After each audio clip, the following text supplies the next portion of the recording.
लाजवाब दोस्ती। संजय और सुनील बचपन के दोस्त हैं। संजय के पास उसके परिवार का खेत है तो सुनील के पास उसके पापा का टेम्पो। संजय अपने खेतों में अलग अलग सब्जियां उगाता, फिर सुनील के टेम्पो से ये दोनों दोस्त आसपास के गांवों में जाकर अपनी सब्जियां बेचकर अच्छा पैसा कमाते थे।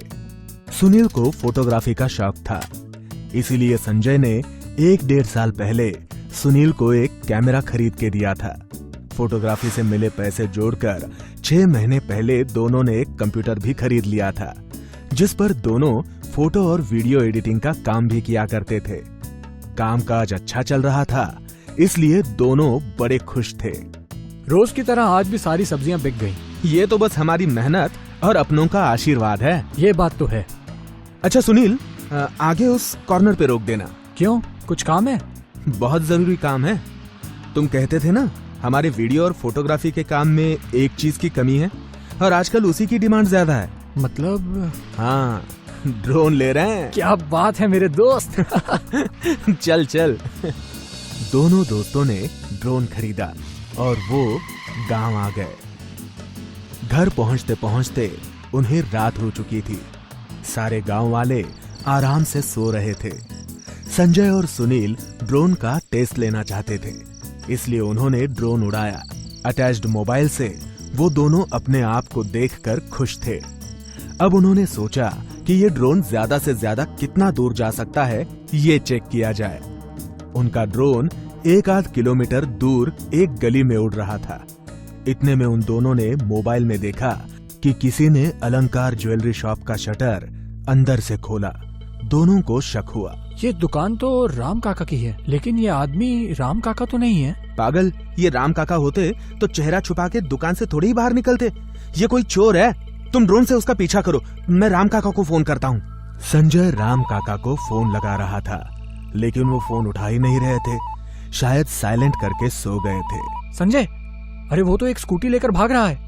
हमें भी उसका अपनी बाइक से पीछा करना पड़ेगा, वरना वो हाथ से निकल जाएगा और ड्रोन उसका पीछा ज्यादा दूरी तक नहीं कर पाएगा। बिल्कुल सही कहा तुमने। संजय ने अपनी बाइक शुरू की। सुनील पीछे बैठ के ड्रोन ऑपरेट करने लगा। चोर पास के गांव में पहुंचा और एक घर के पास झाड़ियों में उसने स्कूटी लगाई और वो घर में घुस गया। संजय रुक रुक, लगता है चोर अपने घर पहुंच चुका है। अब वो कहीं नहीं जाएगा। मैं ड्रोन वापस ले लेता हूँ, वैसे भी उसकी बैटरी डाउन हो रही है। दोनों अपने गांव वापस आ गए। उन्होंने राम काका को जगाकर सब कुछ बता दिया और उन्हें लेकर पुलिस स्टेशन पहुंच गए। पुलिस वालों को उन्होंने चोर के दुकान से निकलकर अपने घर में घुसने तक का सारा फुटेज दिखा दिया। पुलिस फौरन चोर के घर पहुंची। पुलिस ने दरवाजा खटखटाया। राजा ने दरवाजा खोला। पुलिस को देखते ही वो घबरा गया और भागने की कोशिश करने लगा, लेकिन पुलिस ने उसे धर दबोचा। अरे भागता कहाँ है? जाओ रे, मैंने कुछ नहीं किया साहब, मैंने कुछ नहीं किया। अच्छा, तूने कुछ नहीं किया? हाँ साहब। क्या किया मेरे बेटे ने साहब?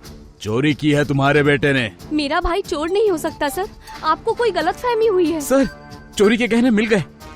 साहब मुझे पता नहीं साहब, ये मेरे घर में कहाँ से आया? अच्छा, अब जो कुछ कहना है वो कल कोर्ट में कहना। चलो। पुलिस ने राजा को अपनी गाड़ी में डाला और वो उसे ले गए। कुछ दिनों बाद राजा की बहन और उसके पिता उससे मिलने जेल पहुंचे। भैया, घर के सारे पैसे खत्म हो गए, फिर भी तुम्हारी जमानत के लिए पैसे कम पड़ रहे हैं और गांव में कोई भी तुम्हारी जमानत देने के लिए तैयार नहीं हो रहा है। तू चिंता मत कर बेटा, मैं घर गिरवी रख दूंगा, लेकिन तुझे बाहर निकाल के ही रहूंगा। मेरी ये हालत उन 2 दोस्तों की वजह से हुई है, संजय और सुनील। उन दोनों को मैं छोड़ूंगा नहीं। तुम चिंता मत करो भैया, उन दोनों दोस्तों को मैंने दुश्मन न बना दिया तो मेरा नाम भी रेशमा नहीं। संजय अपने खेत में मजदूरों से काम करवा रहा था। वहीं राजा के पिता उससे मिलने आए। बेटा, क्या मुझे तुम्हारे खेतों में कुछ काम मिल सकता है? मैं यहीं पड़ोस के गांव में ही रहता हूँ।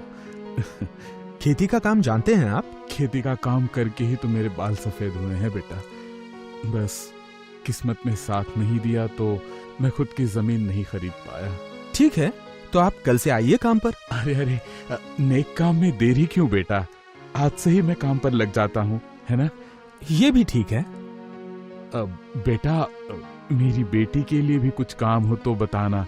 वो 15 क्लास पढ़ चुकी है और क्या कहते हैं उसे, कंप्यूटर भी चलाना जानती है। ठीक है काका, ये रहा मेरा कार्ड, आप अपनी बेटी को दे दीजिए, मैं बात कर लूंगा। इस प्रकार बड़ी चतुराई और प्यार से राजा के पिताजी संजय के करीब आ गए और उन्होंने रेशमा को भी संजय और सुनील के स्टूडियो में काम पे लगाया। रेशमा संजय के साथ बड़े प्यार से पेश आती थी, काम समय से पहले पूरा करती थी और रोज संजय के लिए घर से कुछ न कुछ खाने के लिए बना के लाती थी। सर, ये आपके लिए।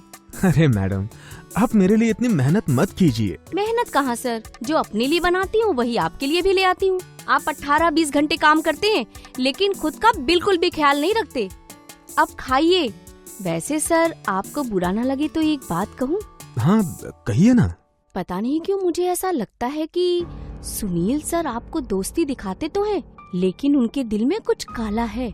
यहाँ रहते हैं तो अपने दूसरे दोस्तों से फोन पर बात करते हैं ना, तो मैंने सुना है वो ज्यादातर आपको काम पर लगाने की कोशिश करते हैं और खुद आराम से आधा प्रॉफिट ले जाते हैं। नहीं, ऐसा नहीं है। ऐसा ना हो तो ही अच्छा है सर। मुझे लगा आपको बताना जरूरी है, इसलिए आपको बुरा लगा sir. I am sorry. Sanjay उदास होकर चुपचाप वहाँ से चला गया और रेशमा के चेहरे पर एक कुटिल हंसी आई। संजय खेत में पहुंचा तो राजा के पिताजी उससे वहाँ मिले। कैसे हो बेटा? मैं ठीक हूँ काका। बेटा, तुम्हें ये बात बताना मेरा फर्ज है, इसलिए बता रहा हूँ। जानकी बेटी भले तुम्हारी सगी बहन है, लेकिन मुझे भी तो वो अपनी बेटी जैसी ही है। सुनील उसे रोज कॉलेज छोड़ने जाता है ना, मैंने देखा है कई बार। हाँ, जानकी बेटी के मामले में सुनील की नीयत कुछ खराब लगती है मुझे। जी, मैं देखता हूँ।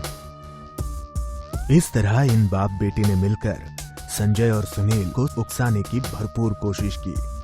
संजय परेशान रहने लगा। एक दिन संजय और सुनील अपने स्टूडियो के बाहर थोड़ा दूर खड़े होकर कुछ बात कर रहे थे। इतने में सुनील ने राजा के पिताजी को स्टूडियो में जाते हुए देखा। संजय चल।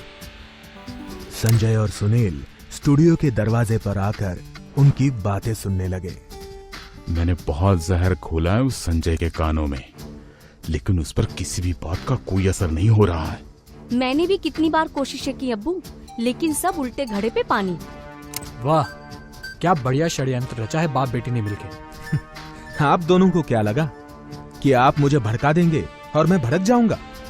इतनी कच्ची दोस्ती नहीं है हमारी, बचपन के दोस्त हैं हम। जैसे ही आपने हमें तोड़ने की कोशिशें शुरू की, हमने आपकी कुंडली निकालना शुरू किया। आपका बेटा जो सजा काट रहा है उसमें हमारी कोई गलती नहीं है। वो अपने कर्मों का फल भोग रहा है। लेकिन हमारा तो घर बर्बाद हो गया। दूसरों के घर बर्बाद करके अपना घर आबाद करना इंसानियत नहीं होती।